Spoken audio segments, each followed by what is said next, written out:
వర్షాలు లేక పంటలు ఎండిపోతున్నాయని ఆందోళన చెందుతున్నారు ఖమ్మం జిల్లా వైరా నియోజకవర్గం రైతులు.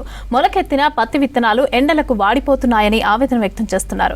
ఎకరానికి 20,000 కౌలు, 15,000 పెట్టుబడి పెట్టామని చెప్తున్నారు. వర్షాలు కురవకపోవడంతో భారీగా నష్టపోయే పరిస్థితి ఉందని ఆందోళన చెందుతున్నారు.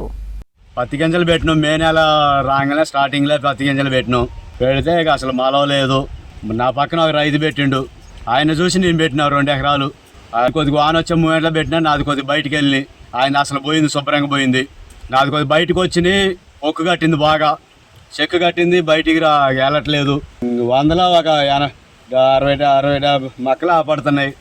ఏమీ లేదు. నేను ఒకసారి వేసిన అక్కడక్కడ చెట్లు ఆపడుతున్నాయి మొక్కలు.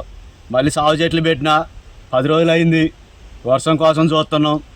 మాకు అసలు ఏది ఎకరానికి ఒక 20,000 ఖర్చు వచ్చింది. కవులు ఎకరానికి 30,000 కవులు. ఈ కవులు తీసుకొని ఇప్పటికే 45,000 అయినాయి మా ఖర్చు ఎకరానికి. ముందొచ్చు వాతావరణం చేత ముందే మే నెల వర్షాలు కురిసినాయి, మంచిగానే బాగుంటుందని మేము ముందు వస్తేనే మంచిగా దుక్కులు దున్నించుకొని ఒకసారి పత్తి ఎత్తే పత్తి సరిగ్గా మొలవలేదు. మళ్ళీ రెండోసారి వేసినాం. రెండోసారి ఎత్తే కూడా ఈ మొక్కలు వచ్చేసి 100కి ఒక 40% మురిసింది, ఒక 60% మొలవలేదు. మళ్ళీ ఈ ఎండ వాన అసలు ఎప్పుడో వచ్చిద్ది అనుకుంటే జూన్ నెలలో వచ్చిద్దని వాళ్ళు వాతావరణ శాఖ చెప్పారు.